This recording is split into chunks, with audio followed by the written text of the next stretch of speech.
السلام علیکم دوستانو، زه زعفران صادقی یو ځل بیا ستاسو خدمت کې له یوې نوې ویډیو سره. دوستانو د 3 انچ سمرسیبل او 5.5 کیلو واټ یا 1.5 کیلو واټ یونټ چارج سورول او 21 شمسیان د دې پروګرام له سره چې نوې پروګرام څنګه کې کله ستاسو نوې انسټالیشن وکړئ، نوې شمسیان شی ولګوئ یا زوړ سیټ کوئ، نوې پروګرام له سره کوئ، دا رقم ته باید وکړئ. 21 شمسیانو 201 ولټ برق را روان دی. دا شمسیان یو څه کمزور دي، د 60 شمسیانو زور لري. د نویو شمسیانو اوس موږ د سټارټو چې د څنګه کار کوي، په دې کې پروګرام اوس نه ده سوی. دا څنګه کېږي، پروګرام سرته رسېږي نه رسېږي، څنګه کېږي، دا به حتما ګل کېږي. تاسو ته ښکارېږي یو وي هغه راوړي، فالټ راوړي په مخ باندې. تاسو ته مخکې ما په ویډیو کې ویلي چې یو وي په باره کې معلومات هم درکوم. نو کله چې تاسو پروګرام سم نه وي، یو وي فالټ ورکوي چې برق کم هم دا شی راځي او چې برق زیات هم دا شی راځي. اوس برق زیاته انورټ عیار روغ نه ده، په دې خاطر باندې دا شی ورکوي. کله چې فریکونسي تر 45 ته رسېږي دا بندېږي. پی بي پروګرام ته ورځو، پی بي کوم، پی بي 4 ته ورالو، هغه مې وکیکو دلته 800 دی. دا پروګرام د کمپنۍ په حال کې ده. پی بي 05 ته ولاړو، هغه مې وکیکو، دا ټول صفرونه دا باید موږ 500 ته ورسوو، یا 50,000 یا 50 فریکونسي اشاریه ورکړې ده، نو 500 ته ویلای شو. اوس سټارټ بټن په چلان مې کړل، تاسو ته ښکارېږي. اوس رقم ته کېږي، اوس به ګل کېږي نه، فریکونسي به سر ته رسوي، خو په یو څه ځنډ سره به ګل کېږي. تاسو ته ښکارېږي فریکونسي له 2 څخه 4 4 5 داسې کته پورته کېږي.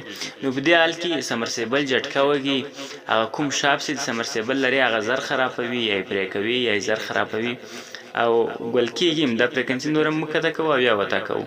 نو دا کله چې دا ډېر ټیټو شمسیانو پروګرام ورته کړی او شمسیان زیاتې زورور دي، ګوره له 40 چې تر 4-5 پورې فریکونسي کته پورته کېږي. تاسو اوس اوبه وګورئ، اوبه څنګه دي، دا وګوره داسې جټکه کوي او دا وروسته ګل کېږي په یو څو سکنډه کې.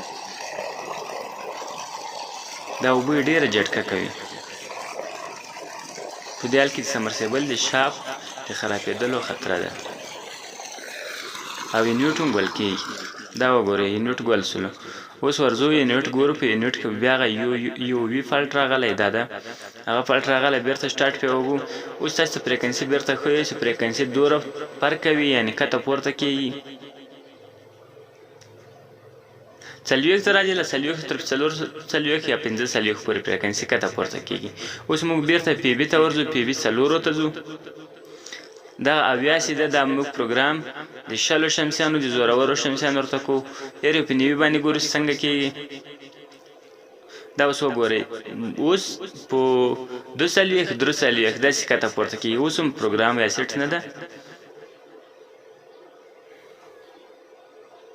اوس یې ګورو څنګه کې. اوس مې په 10 کې ورته ودرول، یعنې په 100 کې مې ورته ودروله فریکونسي.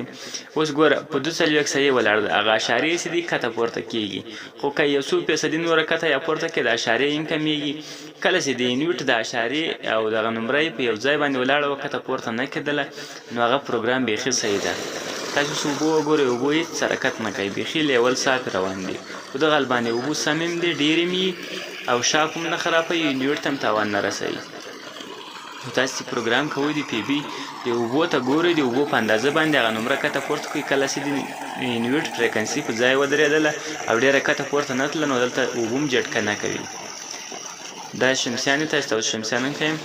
دا یو ځای 11 شمسیان لګېدلي دي او په دا بل چوکاټ کې چې دی هغه چوکاټ هم راځي، په هغه کې 10 شمسیان لګېدلي، 11 شمسیان دي. دوستانو که مې ویډیو خوښه سوي، چینل سبسکرایب کړئ او ویډیو لایک